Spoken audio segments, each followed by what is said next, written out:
हाँ जी, तो topic clear है बिल्कुल? Yes ma'am. कोई डाउट? No ma'am. हाँ जी मैम एक क्वेश्चन था जी। कि जब से यूपीएससी का रिजल्ट आया है, अभी रिसेंटली जो रिजल्ट आया है उसके बाद से ना हम लोग सोशल मीडिया पे देखते हैं इंग्लिश वर्सेस हिंदी बहुत हाइप कर रहा है, तो ये इससे क्या फ़र्क पड़ता है, क्या रीज़न है इसका? अच्छा, आपको क्या लगता है कि रीज़न क्या है? यूट्यूब पे आप न्यूज़पेपर्स में सभी जगह देख रहे होंगे, क्योंकि जब यूपीएससी का रिज़ल्ट आता है तो एक माहौल अलग सा ही बन जाता है। हाँ जी आपको मैं एग्जांपल भी दे देती हूँ। जी। आप ना मेरे ऑफिस में जाइए और बुक्स लेके आइए उठा के मेरी, और दोनों मीडियम की लाना, इंग्लिश और हिंदी। पॉलिटी में उठा लाइए। ठीक you thank you thank you thank you. बैठ जाइए। भाई, आप सबका ये सवाल है कि मैम ये हिंदी और इंग्लिश चल रहा है बहुत ज़्यादा। देखिए, सबसे पहले बात तो मैं कहूँगी कि ये हिंदी और इंग्लिश कोई बात ही नहीं है, ये कोई टॉपिक ही नहीं है। बस एक ट्रैपिंग तैयार कर दी गई है हिंदी वालों के लिए, और हिंदी वालों ने खुद तैयार करवाई है। ये मेरा ऐसा अपना खुद का मानना है कि उन्होंने खुद ये तैयार करवाई है। अब मैं आपको कुछ बुक्स दिखाऊंगी। ये देखिए, जो बहुत ज़्यादा फेमस रहती है, ज़्यादातर बच्चे लक्ष्मीकांत को पढ़ते हैं। इस बुक्स को ज़्यादातर बच्चे पढ़ते हैं। हिंदी है, हिंदी है ना? हाँ जी। इंग्लिश। सेम मटेरियल हिंदी में और इंग्लिश में, दोनों में अवेलेबल है। ऐसे तो नहीं है कि आप 10-20 बुक्स पढ़ेंगे, बहुत सारी बुक्स पढ़ेंगे, 5 से 6 से 7 पढ़ेंगे। ज़्यादातर मुझे तो ऐसा लगता है कि लक्ष्मीकांत बहुत फेमस बुक है जो पढ़ते हैं, दोनों ही मीडियम वाले पढ़ लेते हैं। अब बहुत सारी बुक्स आती है पार्लियामेंट सिस्टम पर, इंडियन पॉलिटी पर, सभी भी नहीं पढ़ी जाती। हमें तो एग्ज़ाम क्रैक करना है। तो यहाँ से आपको बात कुछ समझ में आई मैं क्या कहना चाह रही हूँ? कि लैंग्वेज इतना मैटर नहीं करती। देखिए, दोनों में हम अक्सर कहते हैं कि अब, पहले का मैं नहीं कहती, पर हाँ अब तो मैं इतना कह सकती हूँ कि अब सेम मटेरियल दोनों ही लैंग्वेज में है। हाँ जी। अब इन्होंने क्या पार्शियलिटी की होगी, क्या किया होगा? भाई एक ही बुक है, बस इंग्लिश और एक हिंदी में है, दैट्स ऑल। तो दोनों में मटेरियल आ रहे हैं, फिर क्या इशू है? मतलब इशू कुछ और है। अब ये वाली बात तो ख़त्म हो चुकी कि भाई हमें मटेरियल नहीं मिल पाता। अच्छे अच्छे कोचिंग संस्थान हैं, बड़े बड़े अच्छे अच्छे इंस्टीट्यूट्स हैं, सब ने अपने हिंदी में भी मटेरियल शुरू कर दिया है और बहुत स्पेसिफिक डालते हैं, यूपीएससी ओरिएंट होता है। और देखिए, इसकी सबसे, अब मैं कहूँ, ये देखिए, ये हमारी संसद पार्लियामेंट सिस्टम की बुक है, इंग्लिश में भी आती है इसकी। जो बहुत ही ज़्यादा डीप डेप्थ में जाना चाहते हैं वो हिंदी में देखिए डीडी बसु पढ़ सकते हैं, बहुत डेप्थ नॉलेज है। तो अब तो मटेरियल की कोई इशू ही नहीं है। अब बात आती है कि मैडम ये इंग्लिश हिंदी होता क्यों है, क्या है ये? देखिए, भाषा है, इंग्लिश हिंदी आप कर रहे हैं, ऐसा भी है, उर्दू में भी रिजल्ट आए हैं, उर्दू लैंग्वेज में भी रिजल्ट आए हैं, उर्दू लिटरेचर लिया है, रिजल्ट आए हैं। फिर ये इंग्लिश हिंदी ज़्यादा क्यों होता है? एक आप समझ पा रहे हैं कि एक ट्रैपिंग तैयार है। पहली बात तो क्या कि जो हिंदी वाले हैं उनका मनोबल खुद ब खुद डाउन कर दिया जाए। वो सोच भी रहे होंगे, तो ये जो वातावरण क्रिएट कर दिया जाता है ना हिंदी और इंग्लिश वाला, तो वो यूपीएससी चूज नहीं करेंगे ना। एक अलग सा ट्रैपिंग तैयार की जाती है। और पहले तो ये थोड़ा कम भी होता होगा, न्यूज़पेपर वगैरह होते थे, अब तो यूट्यूब है, ऑनलाइन है, हर कोई इंग्लिश वर्सेस हिंदी, सबके अपने अपने थॉट्स हैं, सबके अपने अपने विचार हैं उसको लेकर। सब एक नई बात रख रहे हैं। कोई कह रहा है सीसट हटाओ, कोई कुछ कह रहा है कि हिंदी वालों के संग पार्शियलिटी होती है, क्या हिंदी को प्रेफरेंस नहीं दे रहा। तो पता नहीं किस बिहाफ पे। अब आप सोचिए, समझिए कि आप आंदोलन करेंगे, आंदोलन पे बैठेंगे नहीं, या आप सोच रहे हैं, बट कुछ ऐसा सोचते भी हैं अभी जो ऑनलाइन चल रहा है कि भाई हम आंदोलन करेंगे, सीसेट हटवाएंगे, ये करेंगे, वो करेंगे। क्यों? अगर आपको कहीं थोड़ा बहुत इसमें, सबसे पहले तो जो सीसेट है क्वालिफाइंग है, आप सब जानते हैं कि सीसेट क्वालिफाइंग है, और सीसेट क्वालिफाइंग है, और क्वालिफाइंग मार्क्स भी अगर आप नहीं ला पा रहे तो फिर कैसे? थोड़ा बहुत तो ज्ञान सभी का होना चाहिए ना। यूपीएससी जब आप सबसे अच्छी पोस्ट जो ज़्यादातर जो लोग सोचते हैं लेने की, वो आईएएस सोचते हैं। मैं ये नहीं कहती सभी आईएएस लेते हैं, आईपीएस भी बहुत से प्रेफरेंस में रखते हैं, बट आईएएस एक फेमस है पोस्ट जो लेने की सभी सोचते हैं। सोचते हैं नहीं या नहीं सोचते? सोचते हैं ना। अब उसमें क्या है कि आपको अलग अलग डिपार्टमेंट के बारे में सभी का ज्ञाता नहीं मांगते, बस यूपीएससी कहता है कि आपको सब कुछ ना पता हो के सब कुछ के बारे में कुछ ना कुछ पता होना चाहिए। वो डेप्थ नॉलेज नहीं मांगता। तो वही तो उसने इसी सेट में भी किया है। हम क्या है इंग्लिश वाले, एक ट्रैपिंग तैयार है, एक ट्रैप में फंस चुके हैं। एक तो क्या होता है कि जो सोच भी रहे होंगे वो हिंदी इंग्लिश करके वैसे ही कंपटीशन कम हो जाएगा, क्योंकि एक ट्रैपिंग तैयार है पूरी। इंग्लिश और हिंदी का इशू बना दिया है। शुक्र मनाइए अभी और कोई लैंग्वेज नहीं आई है। कॉन्स्टिट्यूशन में 22 भाषाएं हैं, उनका इशू नहीं बनाया है कि उर्दू के संग पार्शियलिटी है या जितनी भी हैं लैंग्वेज उनके संग पार्शियलिटी है। अभी हिंदी पे ही चल रही है बातें। हिंदी कहाँ तक पहुँच गई है, विदेशों में हिंदी पढ़ाई जाने लगी है, फिर भी आज ये पार्शियलिटी रहती है। आप अपने लोग अंदर कमी क्यों नहीं देखते हैं? आपके अंदर भी तो कोई कमी होगी। आप देखते हैं आर्ट्स वाले जो बीए एमए वगैरह करते हैं, उनकी एक आंसर राइटिंग करने की अपनी कला होती है।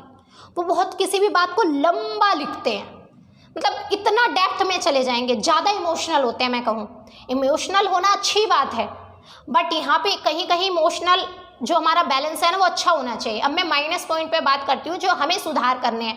हम इस चीज़ में हिंदी इंग्लिश में तो लगे रहते हैं, या फिर क्या करते हैं हम यूपीएससी के बारे में सोचना ही छोड़ देते हैं इस चक्कर में, या दूसरा काम करते हैं कि अपनी जो लैंग्वेज है उसे बदल लेते हैं, और क्या करते हैं सीखने में समय लगा देते हैं। ग्लास पानी का ग्लास है, नॉलेज उसी की तरह है। वो स्टील के ग्लास में पिया जाए या चांदी के में पिया जाए, पानी तो पानी है। हाँ बिल्कुल। और एक इंटरव्यू में, मॉक इंटरव्यू में और इंटरव्यू में पूछा गया भी एक सवाल है, सबसे अच्छा मुझे यही एग्जाम्पल लगा तो मैंने आपको दे दिया। बात प्यास बुझाने से है, तो उनको तो एक अच्छा प्रशासनिक अधिकारी चाहिए ना, एक नॉर्मल प्रशासनिक अधिकारी की वो क्वालिटी आप में होनी चाहिए। अब इंजीनियरिंग वाले जिन्होंने कभी पढ़ा ही नहीं, जीएस हिस्ट्री ज्योग्राफी से उनका नाता नहीं है, तो वो तो कभी ये इशू नहीं उठाते कि हमारे संग पार्शियलिटी हो रही है। हिंदी वाले क्यों, मैं ये नहीं कहती हिंदी सही है उनका उठाना, बिल्कुल सही है, वो अपनी सोच से सही है। मैं ये नहीं कहती कि वो गलत है या कौन सही है कौन गलत है, मैं इसको कह ही नहीं रही, मैं इस बात पे ही नहीं जा रही। मैं सिर्फ इतना जा रही हूँ कि जो आपके वीक पॉइंट है उन पे काम कीजिए ना। सीसेट आपका वीक है, मैथ तो ऑलरेडी अच्छा होता है, हिंदी मीडियम में मैथ सही होता है। चलिए मैंने माना मैथ भी खराब है, तो आप बैक ईयर के जितने भी पेपर हैं उनके सवालों को 1 घंटा दीजिए, उसे रोज दीजिए, मत एग्जाम आने से पहले 2 महीने लगिए। बस 2 महीने पहले क्यों देते हैं आप, उसको रोज 1 घंटा दीजिए ना, रोज 1 घंटा दीजिए। इंग्लिश के पैसेज सॉल्व कीजिए, मैथ्स के सवाल कीजिए, और मैथ के सवाल इतने कोई बड़े नहीं होते जिसे आप सॉल्व नहीं कर सकते। एप्टीट्यूड होता है, निर्णय लेने की क्षमता है, कोई इतना हैवी नहीं है सीसेट जिसे आप क्लियर ही नहीं कर सकते। और पासिंग मार्क्स लाने हैं बस, ये नहीं कि क्वालिफाइंग करना है, इस पे मेरिट भी नहीं लगनी। फिर इतना इशू किस बात का है? जो आपके अंदर कमियां हैं उस पर काम कीजिए ना। आप ये क्यों कर रहे हैं कि सीसेट है, ये है, वो है, पार्शियलिटी हो रही है? आप तो एक्सक्यूज पे काम कर रहे हैं, अपनी वीकनेस पे काम कीजिए ना। क्योंकि जहाँ तक मुझे समझ में आता है कि एक तो सीसेट का डर होता है, सीसेट का डर होता है, और सीसेट के लिए मैंने बताया कि आप स्पेसिफिक देख लीजिए। अगर आप किसी बड़े मल्टीनेशनल कंपनी में भी जाते हैं, वहाँ के लिए भी तो इंग्लिश सीखते हैं ना, स्पीकिंग ज्वाइन करते हैं, तो यहाँ पे डर कैसा? मैं आपको एक उदाहरण देती हूँ। एक टीचर थे, वो मैथ उनकी ठीक थी पर सीजीएल सेलेक्ट हुए थे, तो वो सीजीएल सेलेक्ट हो गए, यूपीएससी की तैयारी में हैं, तो उनकी इंग्लिश बहुत ख़राब थी। और आप जानते हैं सीजीएल का जो पैटर्न होता है, जब आप मेंस में जाते हैं तो मैथ और इंग्लिश का ही रोल होता है वहाँ पे, और दोनों में ही अच्छे मार्क्स लाना ज़रूरी है। तब उन्होंने क्या करा, उन्होंने एक स्ट्रैटेजी बनाई। उनकी इंग्लिश इतनी अच्छी नहीं थी, आज भी नहीं है, पर उन्होंने सीजीएल क्वालिफाई कर दिया, उनका सिलेक्शन हो गया। तो सोच सकते हैं आप, अपने पॉइंट्स पे काम कीजिए ना। आपके पॉइंट्स क्या होंगे? आपको आंसर राइटिंग का तरीका सुधारना है। क्यों? क्योंकि ये जो इंजीनियरिंग वाले होते हैं ना, साइंस बैकग्राउंड वाले, बोला और समझा भी जाता है कि ज़्यादा इमोशनल नहीं होते, ये टेक्निकल वे होता है, तो वो आंसर राइटिंग में वही टेक्निकल वे डालते हैं। आप सोचिए ना, एक मैंने दोनों आपको बुक्स दिखाई, दोनों में मटेरियल है, फिर क्या है, सारी काम है, सिर्फ एक वर्क है, सारा वर्क है स्ट्रेटजी का।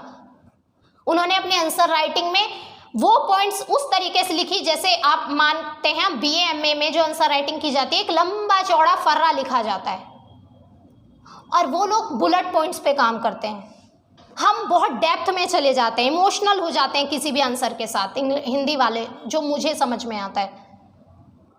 तो आप उस पर काम कीजिए ना, अपने आंसर राइटिंग का तरीका सुधारिए। और ऐसे में अभी आप 2021 के मार्क्स देखिए, 2021 के मार्क्स में आप देखेंगे ऐसे में शुभम कुमार जो टॉपर हैं उनके कम हैं हिंदी मीडियम वाले से मार्क्स। तो इसका मतलब ऐसे राइटिंग में बढ़िया है वो। और ऐसे में क्या होता है, हमें किसी भी कोई भी टॉपिक होता है उसके बारे में डेप्थ जाना होता है। ऐसे लिखने का भी तो एक तरीका होता है। ऐसे का मतलब है उसके बारे में डेप्थ नॉलेज होना, बता सकना अच्छी तरीके से, मतलब दिल खोल के काम करना।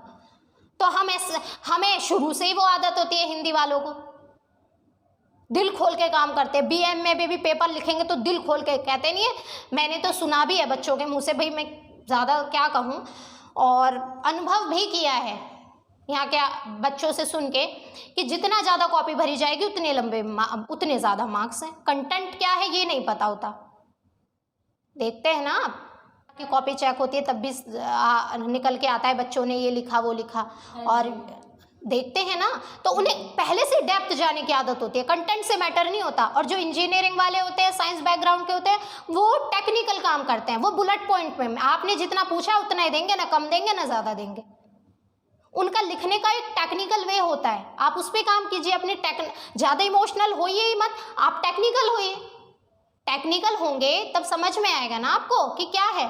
सीसेट कोई बहुत बड़ा मुद्दा थोड़ी ना है कि सीसेट बहुत बड़ा मुद्दा है जिसकी वजह से आप एग्जाम ही क्रैक नहीं कर पा रहे।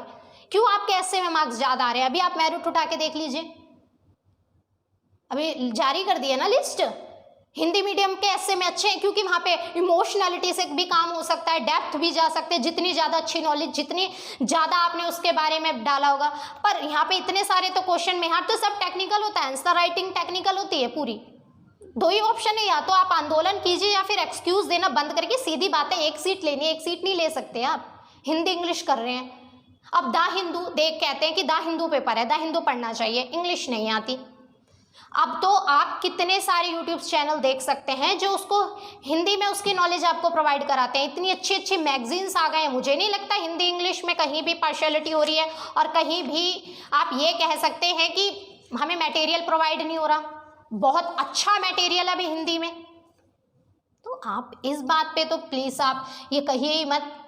और कुछ सवाल और कुछ करना है तो समझ में आया? मैम इसमें फिर क्या करना चाहिए, जो ये दुविधा चल रही है इस पे हम क्या निर्णय लें? अब आप समझदार हैं, मैं क्या कह सकती हूँ। आपको अपना स्ट्रीम चेंज करना है, आपको अपना भाषा बदलनी है। आप इंग्लिश से हिंदी में आना चाहते हैं, या फिर बिना कोई एक्सक्यूज़ दिए इंग्लिश हिंदी पे आप अपने वीक पॉइंट पे काम करना चाहते हैं। अभी तो बोला कि एक स्ट्रेटेजी पे काम कीजिए, आप एक्सक्यूज़ पे काम क्यों करते हो? क्या करेंगे आप? अनशन पे बैठेंगे, धरने पे बैठेंगे, कितना टाइम निकल जाएगा? ये तो एक एक्सक्यूज़ हो गया। अब आपने, चलो मैंने मान भी लिया कि सीसेट हट भी गया, अब आपकी एज निकल गई, फिर क्या बेनिफिट? आपको एक सीट लेनी है, क्या आप में इतनी कैपेबिलिटी नहीं है कि आप एक सीट ले लीजिए? आप पूरी सब कुछ छोड़िए, आप सब कुछ छोड़ दीजिए कि कितने सारे सीट आ रही है, कितने सारे पोस्ट आ रही है। आप एक सीट के बारे में छोड़िए, 400 आ रही है, 500 आ रही है, 700 आ रही है, 100 आ रही है, आपको बस एक सीट लेनी है उसमें से। और आप स्ट्रेटेजी, आप वो क्यों देख रहे हैं जिनका सिलेक्शन नहीं हुआ? आप उनको भी तो देखिए जिनका सिलेक्शन हुआ है, आप उनको भी तो देखिए, उन्होंने भी तो दिया है। और दूसरी बात यहाँ आती है ऑप्शनल पे। आप ऑप्शनल कैसे चूज करते हैं? ऑप्शनल चूज करने में थोड़ा सावधानी बरतिए। देखिए जीएस में कोई इतना मास्टरमाइंड नहीं होता, सबके ऊपर नीचे मार्क्स होते हैं, 10-20 नंबर ऊपर या नीचे, कोई इतना महारती नहीं होता। क्योंकि हो सकता है किसी की हिस्ट्री अच्छी हो, किसी की ज्योग्राफी अच्छी हो, किसी की ज्योग्राफी अच्छी हो, हिस्ट्री अच्छी ना हो, इकोनॉमी ठीक हो, तो ऐसा हो सकता है। पर ऑप्शनल आप वो चूज़ करिए जो स्कोरिंग भी हो। ऑप्शनल चूज़ करने में आपको बहुत ज़्यादा समझदारी दिखानी चाहिए। ऑप्शनल ही ऐसा, एक ऑप्शनल इथिक्स और एसे स्कोरिंग सब्जेक्ट हैं जिससे आप अपनी रैंक इम्प्रूव कर सकते हैं। तो ऑप्शनल चूज़ करने में आपको सबसे ज़्यादा सावधानी बरतनी चाहिए। ऐसा नहीं कि मेरा दोस्त ने ये ले लिया है तो मैं ये लूँ, या मेरे बीए मैंने इससे करी है, एमए इससे करी है, मैंने ऑनर्स किया है तो मैं इसको ले लूँ। क्योंकि ऑनर्स करना, उससे बीए करना, मास्टर करना एक अलग बात है। बट यूपीएससी में वो ऑप्शनल, उसके बहुत सारे क्राइटेरिया देखे जाते हैं, वो एक अपना विषय अलग है कि कैसे हम ऑप्शनल चुने। बट हाँ, आपको ऑप्शनल चूज़ करते समय भी बहुत ध्यान रखना चाहिए। अभी आप देख लीजिए इस साल के रिजल्ट में हिंदी लिटरेचर का मतलब हिंदी ही पढ़ी होगी ना उन्होंने, उसे इंग्लिश में तो नहीं पढ़ा होगा। और देखिए कितना स्कोरिंग है, इंग्लिश वालों ने लिया है, हिंदी आई है। तो ऑप्शनल चूज करने में थोड़ा ध्यान दीजिए। और पहली बात है सीसेट का अगर आपको भय है तो सीसेट को टाइम देना शुरू कीजिए थोड़ा सा, मत 2 महीने पहले पढ़िए एग्जाम से, रोज पढ़िए, 30-35 मिनट रोज दे दीजिए। बैक ईयर के पेपर सॉल्व करने शुरू कीजिए उनके। एक्सक्यूज पे काम ही क्यों करते हैं, स्ट्रैटेजी पे काम कीजिए ना, स्ट्रैटेजी पे काम कीजिए। अपने वीक पॉइंट को खुद देखिए। मैं भी आपके भी वीक पॉइंट इतने अच्छे से नहीं बता सकती जितने आप बता सकते हो। और अपनी आंसर राइटिंग स्किल सुधारिए, टेक्निकल वे पे काम कीजिए, पॉइंट टू पॉइंट लिखना सीखिए। पहला ग्राफ पे मत लिख लीजिए कि पहला ग्राफ पे आप काम कर रहे हैं, नहीं, पॉइंट टू पॉइंट जितना उसने पूछा है उतना। हमें कोई गाथा नहीं बाँचनी है, हम कोई वहाँ पे कोई लंबी चौड़ी कथा नहीं सुना रहे हैं वहाँ पे, हमें सिर्फ उसको उतना बताना है जितना उसने पूछा है, दैट्स ऑल। ज़्यादा क्यों करना, ज़्यादा करना ही नहीं है। तो सबसे पहले अगर मैं बात बताऊं, सबसे पहले तो अपने दिमाग से हिंदी इंग्लिश का छोड़ दीजिए, क्योंकि या तो क्या होगा, आप पढ़ना यूपीएससी के सपने देखना ही भूल जाएंगे, या फिर अपना लैंग्वेज चेंज कर लेंगे। और लैंग्वेज जब आप अभी नहीं कर पा रहे तो कितना टाइम लगा देंगे इंग्लिश को समझने में। तो बेहतर है कि जिसमें आप बेहतर है उसको चुने, और जिसमें आप अच्छे हो, आपके जो वीक पॉइंट रह गए हैं उस पर काम कीजिए, बिना कोई एक्सक्यूज़ दिए। छोड़िए कि क्या ट्रैपिंग चल रही है, क्या इंग्लिश हिंदी हो रहा है, आप अपनी एक सीट पे फोकस कीजिए। और मैं कहती हूँ कि आप अपने वीक पॉइंट पे काम कीजिए। ऐसा हो ही नहीं सकता कि आप यूपीएससी क्रैक ना कर पाए। अपनी आंसर राइटिंग स्किल सुधारिए, ऑप्शनल चूज करने में थोड़ी सावधानी बरतें। और सीसेट कोई इतनी लंबा चौड़ा विषय नहीं है, थोड़ा बहुत तो इंग्लिश आनी भी चाहिए। आप प्रशासन में जाना चाहते हैं तो इतना इंग्लिश तो आनी चाहिए, इंटरनेशनल लैंग्वेज है। बिल्कुल मैं कहती हूँ कि अच्छी बात है, इंग्लिश आनी चाहिए। इंग्लिश क्यों, हमें फ्रेंच भी आने चाहिए, और अपने राज्य की भी आपको पता है कितनी सारी भाषाएं बोली जाती हैं, वो भी आनी चाहिए। और नॉर्मल वे पे ही तो यहाँ पे मांगा गया है सीसेट में। बाकी आप सबकी समझदारी है कि आप कैसे समझ पाते हैं ट्रैपिंग तैयार है। किसी ने कुछ बोल दिया, किसी ने कुछ बोल दिया, यूट्यूब पे लाइक बढ़ गए, व्यूज बढ़ गए, इतने सब्सक्राइबर हो गए, पर समझदारी क्या, समझदारी से काम लीजिए। एक सीट लेनी है, अपनी स्ट्रैटेजी बनाइए बिना किसी एक्सक्यूज दिए। मैंने मटेरियल का आपको अभी दिखा दिया कि सब भाषा में मटेरियल अवेलेबल है। तो ऑप्शनल चूज करिए, स्ट्रैटेजी बनाइए, अच्छी आंसर राइटिंग कीजिए, और अपने वीक पॉइंट पे खुद काम कीजिए। क्योंकि मैं भी आपके वीक पॉइंट इतने अच्छे से नहीं बता सकती आपको, जितने अच्छे से आप बता सकते हैं। अब आप ईमानदारी से काम कर पा रहे हैं या नहीं कर पा रहे हैं वो आपके ऊपर है। तो आई होप कि मैंने क्वेश्चन के आपके जवाब दे दिए होंगे। Yes ma'am, thank you ma'am. चलिए।